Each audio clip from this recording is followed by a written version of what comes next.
Hello, Austin here, collecting furry and fantasy things. Do you like my hat? It's an authentic, vintage Dale hat, and I totally don't look ridiculous in it. I look quite dashing, if I say so myself. It's brimstone. Yeah, right, brimstone.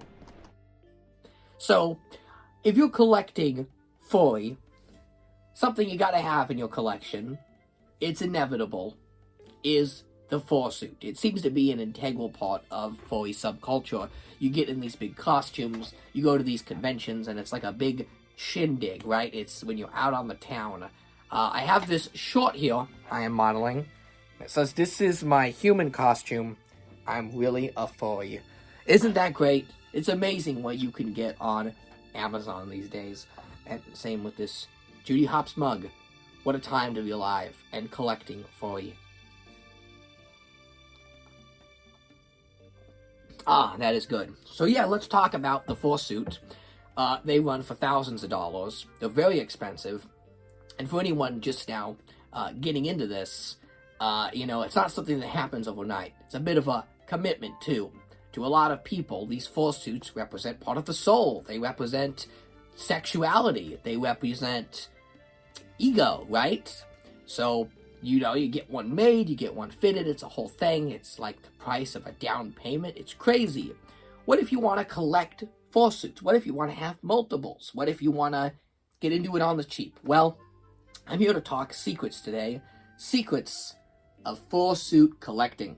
So if you're looking to buy fursuits, the first thing you can do is search secondhand, obviously. You can check eBay and the like, but you're going to find a lot of bootleg fursuits, and a lot of them are scams that will just take your money and run off with it. I really wanted to review some of these bootleg furry products. They have fursuits, they had like a Judy Hopps figure that looked really nice, but anytime I drop a coin on one of these Chinese products, it's not even that I get a cheap knockoff. Rather, the product never arrives, because I kind of want to review a cheap knockoff fursuit, but they just keep running off with the money, so I'm done with that. What you can do instead is make your own cheap knockoff fursuit, like I have done here. So these are two of what I call CHEAPO fursuits. So, as not only furrydom has grown in popularity, so has cosplay as a whole. Cosplay is part of the mainstream now. It's no longer those weirdos like me who used to go to conventions in homemade, glued-together outfits. Now it's like a legitimate thing. It's a business. And Halloween subculture, too, is on the rise. I don't know if anyone else in California has recognized, but specifically something about the West Coast, that California, Halloween has become its own thing. There are Halloween conventions and events like every weekend. It's like its own weird subculture, like furry. Weird. Anyways, there are more and more and better costumes coming out these days, and you're seeing these animal heads pop up in places like Walmart and Target. They have what's called Maskimals. That was kind of the big one. Walmart got these Maskimals, and everyone's like, they've gone furry! And I wouldn't say Walmart's gone furry. They're just kind of making masks that look like... It's more Walmart's gone social media. Because you look at those masks, those are social media items. Those are things you either wear or buy and you post about. They're probably not even meant to sell those masks. They just have them out there, so you'll put one on, take a selfie, and hashtag Walmart. Give Walmart that sweet trending. So I have owned some of those Maskimals, and I know there are some very talented people that use them as a base for fursuits. And if you're making a full professional fursuit out of a Walmart Maskimal, hey, more power to ya. I'm impressed. But I looked at them, they seemed a bit too clunky, a bit too big, and they're just not anthropomorphic. They're not humanized. So out of all these moving heads that have gone around, Target has their own bootleg set like Maskimals. You kind of see them at Spirit Halloween. They have their own. The best I have found are these ones. They're called mouth movers. And I think they're by Elope. And Elope is like legit. They are like, out of all the costume companies, they are the most legit and the most furry. Not only furry because they've made product for Zootopia, but because they make a lot of product that people who fursuit legitimately use. Oh, I had to get a coffee break in there. But I just want to show you one of my other Elope pieces here. Is the headband. Like this deer headband. This is legit. Like you could wear this and make, if you're like a fawn girl, you like that fawn girl aesthetic, you could be a pretty cute fawn girl with these ears. I don't know why I have them. I don't want to be a cute fawn girl. I'm a manly man. Anyways, they make good stuff. They also made my beloved satyr costume. Yeah, I remember when I put that on and ran around at the Ren Fair? That was awesome. So yeah, they make my beloved satyr horns, and I always go to them for good furry gear.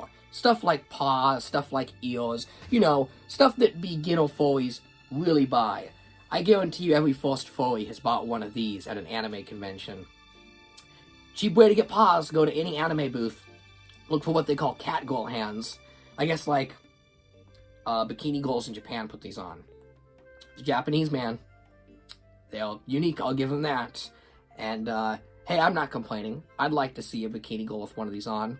But if you're looking for a good furry piece, you know, you're not going to find the full suit at an anime booth, but you might find some really good paws.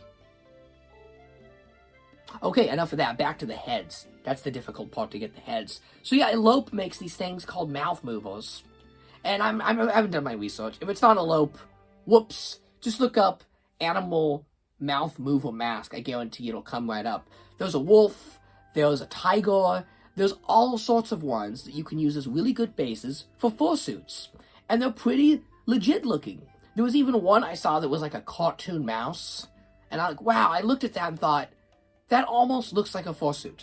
Like a very Chuck E. Cheese animated looking mouse. I'm like, you could, with minimal altering, make that into a fursuit. So these are my two I have made here. I guess we'll start off with the Arctic Fox, which was the wolf. If you're a longtime viewer of the channel, you may remember back when I did fursuit fully on this channel, this was included as part of my full costume. This was the head of what I call my bargain bin fursuit. And what I did there was I found a Easter Bunny costume and I cut it up and made it into a fursuit. And then I bought this wolf head. Now when you buy these heads, they don't automatically look like this. The fur can be a bit overdone at times. You may have to trim or cut it, especially if it's more of an off-brand one. I know I said Elope makes these, but this one in particular, something about this white wolf, it's bootlegged a lot. So you can get a bootleg one of these for like 15 bucks. But there's a lot of hair on those, so you might have to snip. And then they come with these creepy demon eyes right in the inside. This is what they look like when you buy them. They look like they're staring into your soul. And you look at that and you think, that is never going to be a fursuit. But trust me, buddy, all you got to do is replace those eyes, and the suit begins to come to life. So, fursuit eyes can be bought on eBay. I go through Etsy. If you're going to buy one, you should probably go through Etsy and go through a real fursuit maker and get professional fursuit eyes. Because they're cheap. They're like 12 bucks. The eyes in here are really good, and the visibility out of here is so much better than the creepy demon eyes. Like, these are hard plastic. Why would they do this? What were they thinking? Like, come on, Elope, get on it. Because, like, you can't see out of this. It's hard plastic. So, you just take with scissors, you go in there, you cut that eye out, and it pulls out super easily. There's like a mesh, you just stick the scissor right through the mesh, and you reach up inside the head and you yank the eye out. It's that simple. Then you're left with two blank husks looking into your soul. You buy these official furry eyes. Again, Etsy, fursuit eyes. Buy them from an independent maker that knows what they're doing. And they're solid on one side and they'll mesh on the other. They're the real deal. You can see right out of them. And all you do, are you ready for this hack? You take the two eyes, and usually they come attached, so you snip them, and you get two balls, and you stick them in this head here, like this. You do it upside down. You take literally 4 pieces of tape, clear tape, and you stick them in. It's that simple. And they don't fall out. I can't explain why this works so well, but literally just tape and $12 fursuit eyes transform a crummy Halloween wolf mask into a full creature. It is wild. So that was the first one I made. I was so proud of that. I wore it a lot on the channel and used it. until realizing that reviewing things in a giant head in sweltering heat in Southern California is exhausting. Then I made this one, and this is my raccoon head, and I'm trying to remember why I bought this. Maybe I went through like a brief stunt where I wanted my fursona to be a raccoon. I don't know. Either way, I bought this raccoon head, and this is the Guardians of the Galaxy Rocket Raccoon official mouth mover. Yeah, those licensed ones of these you can buy. I looked, they have a whole Disney line. They have Simba, they have Scar, and they got Rocket Raccoon. They also have the death eyes in them. So I took the death eyes out, and I put in a spare set of yellow eyes that I originally planned on putting in this guy. I bought 2 sets in case I screwed it up. Well, that one got done first try, and this one went right in. And dare I say, this one looks so much better than Blanky McBlankface over here. Look how much character is in this head. You couldn't buy a better raccoon fursuit head if you wanted to. It's so awesome. Like, just look at it. Look at the character. Maybe it's the way that the fur is being used here to create eyebrows, and the nose is like really shiny, beautiful plastic. I'm just really impressed by this guy. He's got a full set of chompers in there, and this is a comfy mask too. I would wear this to a furry con. I mean, if you've got a raccoon fursona, or you want to make a raccoon fursona, like I just decided, this is a good one. Now, I think this came out for the first Guardians movie. It's a little old. I think I paid like $40 for mine, which is not that bad for a mask this quality. Just keep an eye on Mercari and eBay. There's different keywords I use for this. If you type in something like Elope mask mover, you're going to get it, but you're also going to get full retail. So sometimes you just type in raccoon mask used, and you'll see one of these pop up, like I did. Oh, here's another great hack right here. Displaying fursuits. Most of these heads I buy don't display on regular mannequin heads. It's so frustrating. I buy these nice mannequin heads, and they don't display, because they've got these long neck pieces here. Now, I don't mind the neck pieces. It can be used to weave into a short or full fursuit quite easily. So, thermoses. Yeah, vintage Aladdin thermoses are tall enough, and they've got enough weight at the top that they can beautifully display heads.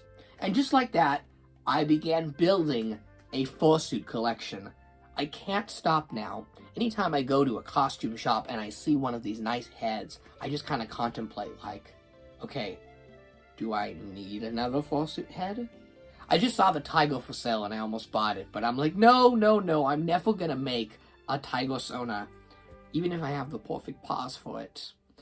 But yeah, that's the easy, cheap way to building a fursuit collection. Just customize some cheap Halloween stuff.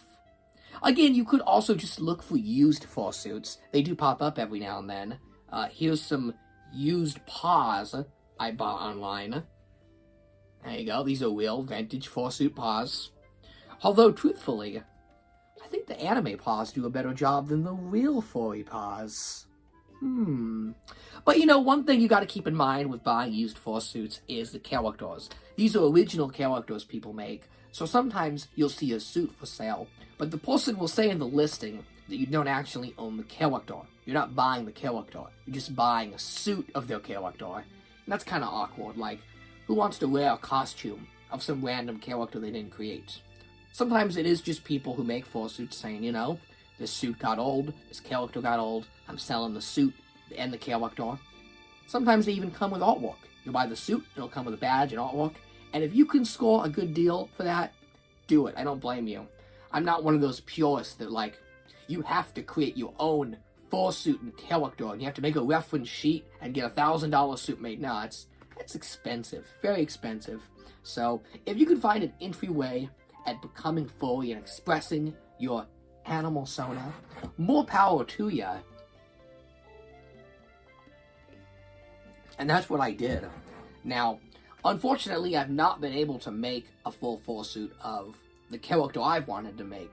Being a lover of fantasy and mythology and dressing up like a satyr, I've always wanted a satyr-like head. like a big goat guy, like a goat monster man that could fit right in with the world of Narnia. But as it seems, there just is nothing around to create a base for that. It's just impossible.